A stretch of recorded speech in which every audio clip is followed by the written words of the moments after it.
Hi, I want to make a video about making 3 loaves of bread all at once using your bread machine. The bread machine, you need to use a 2.5 pound capable machine. And we're actually going to end up making about a 3 pound equivalent in the bread machine. Please do not try to cook that much dough in your bread machine. And because what we're going to do, we're just going to use the dough setting of the bread machine to do all the mixing, all the hard work for us.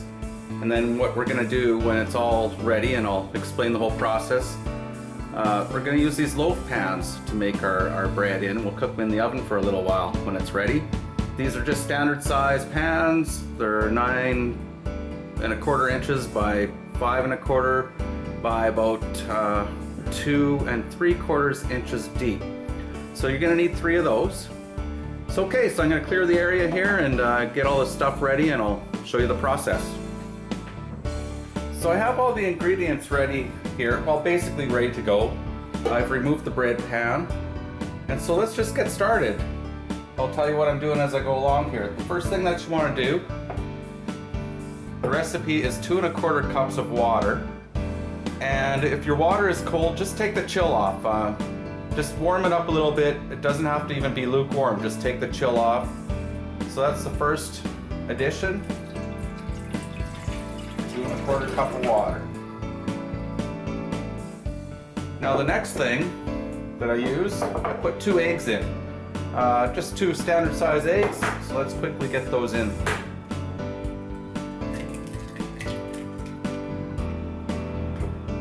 One egg.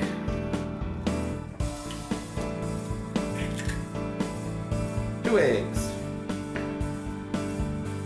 Next thing that you want to add in, I pre-measured this. This is 3 tablespoons of butter. You know, the kind that you actually have to refrigerate. It's unsalted butter, so please use unsalted butter for this. There's a reason for it in the chemical composition of this, you know, whole endeavor. Get that in there.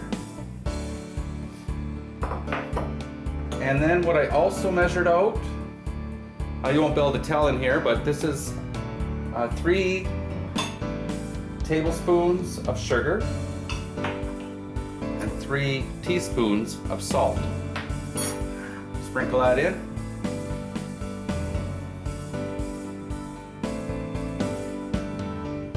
All right, now we want to add in 6 cups of flour. Now I pre-measured this. When you measure flour in, say, one of these cups, don't scoop it into the bag to measure it. Pour the flour into your measuring device. And because you want to keep it fluffy, you don't want it packed down. I mean, to make sure you have the right amount, you can sort of shake it back and forth after. But do not scoop into the bag because it compresses it. And making bread is very sensitive to quantities and weights and stuff, so that's my advice. So I'll go ahead and add my 6 cups of flour in here. And of course, I may not have mentioned, but do it in this order. It's the best way to do it. That's kind of important also. Okay, we have our 6 cups of flour. Alright, we're getting there. The next item, milk powder. If you don't know what that is, if you've never made bread before, it comes in handy. There's alternatives, but I'm using milk powder. 4 tablespoons. It's basically dried milk, and so you add that into the top. And we're almost done. Last but not least, because it is basically I guess probably the most important thing. In the end, you need to add in some yeast. And this is bread making yeast. This is the teaspoon measurement, so I'm going to add in 2. So there's 2 teaspoons and about a half. You don't have to be super precise on that, but that's what it requires. Okay, and that's pretty much all there is to adding the ingredients, and I'm just going to put the bread pan back into the bread machine and we'll get it set up. go from there. The bread pan's now placed into the bread maker, so I'm basically ready to go. I have my bread maker now powered up, and you know, every bread maker is a little bit different, and so you just need to go ahead and find the settings to tell it to just make dough. Now this one's pretty easy. I just rotate a knob here and I'm going to select it, and it takes about an hour and a half. So what it's going to do, it's going to go through the mixing process, then it's going to rise up, and I might have mistakenly said that you wait until it goes through a punch down cycle. Now every bread maker is different. Actually, I was thinking about my other bread maker. This one's just going to mix it all up. It's going to rise up to the top, then the cycle's going to end. It will not punch it down. So we'll do that manually after, and I'll show you. No big deal. Sorry about the little misguidance, but again, look at your bread maker. Let's get started. So I have my dough selected. There we go. It's underway, and the mixing process has begun. I'm going to close this lid up, and we'll come and check back a little bit later.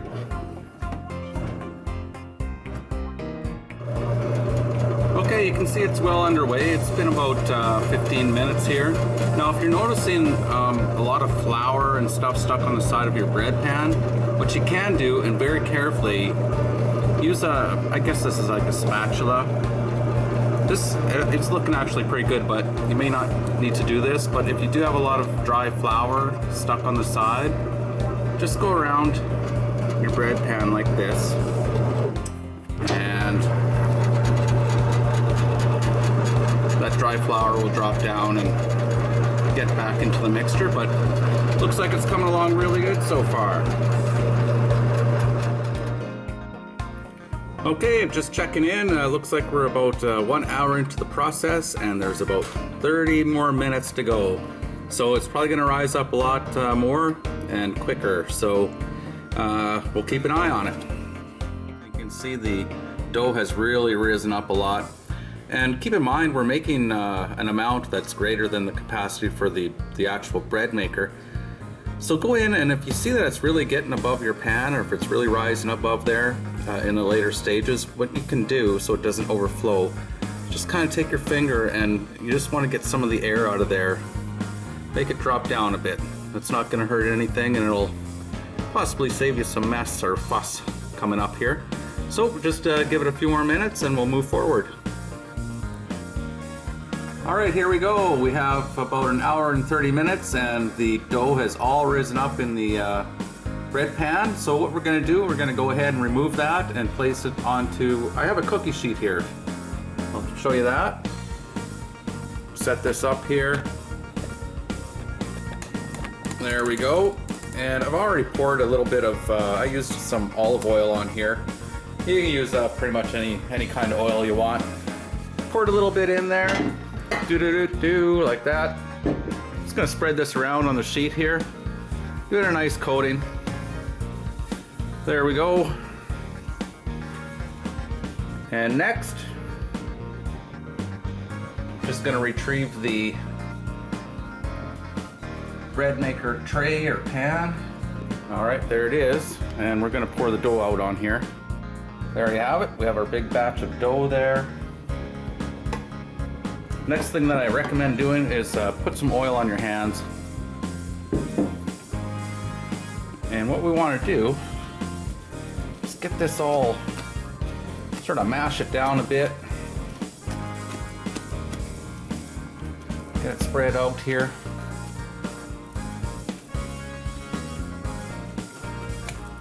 There we go. This is the hardest part of the whole process, by the way. Okay. We have it all laid out there. You want to come back now and use your best judgment here, because it looks all pretty even. You want to kind of tap down all the, it's actually carbon dioxide mostly that's in there right now. You want to get all the air out of there, or the gases, and use your best judgment. And you want to use a, I'm just using a I don't know, your hamburger flipper or whatever, something with a nice straight edge. Knife would work too. And separate this into 3 somewhat equal-sized pieces.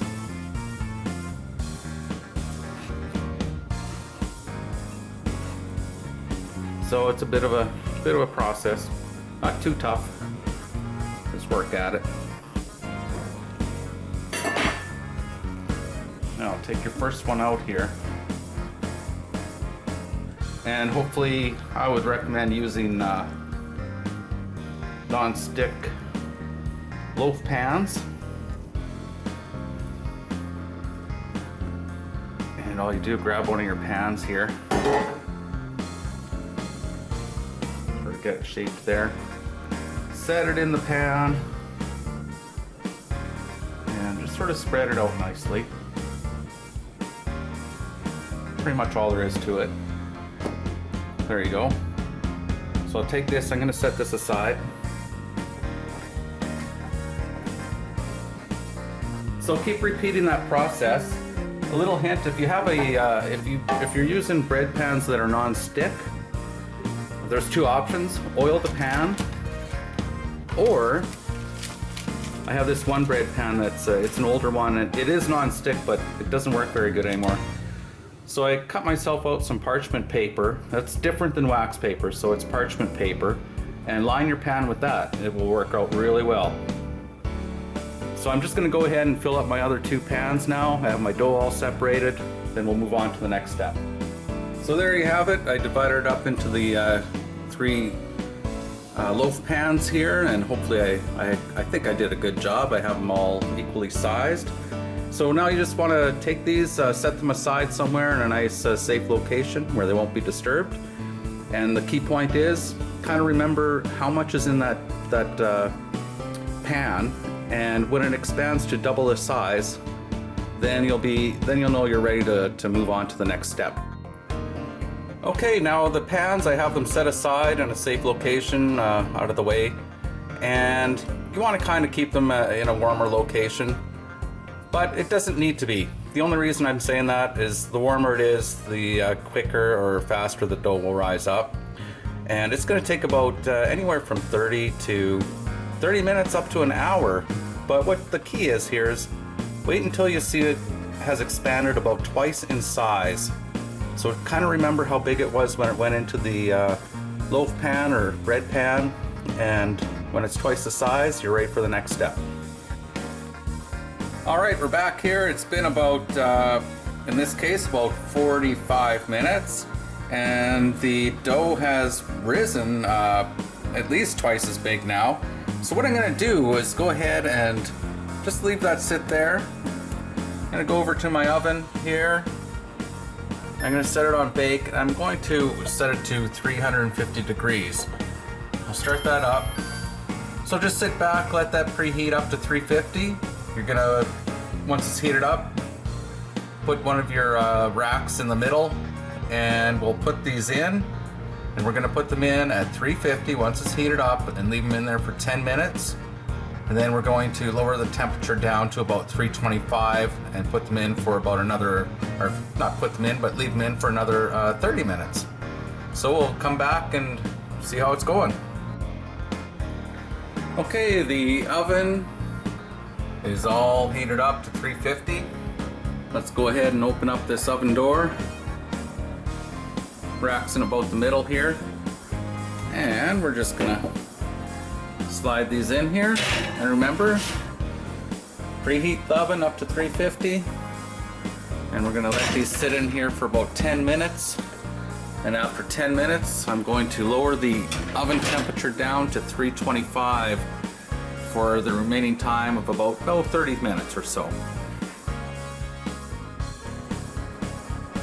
It's been about 10 minutes now, so let's go ahead and go on up, and we'll turn the oven down to 325 and leave them in for another 30 minutes, and should be good to go. Okay, my 30-minute timer just went off, so I'm going to take out my bread here. Coming right up. 1, 2, and 3. So let's get these out of here. They should come out nicely. Turn them upside down. These are my good pans, so they come out nicely. There we go. One nice little loaf there. I have on a rack here, let them cool off. And honestly, before you cut them up, you want to at least wait 20 minutes, but I usually let them sit and cool off for probably about 2 hours, and then I use a large Ziploc bag.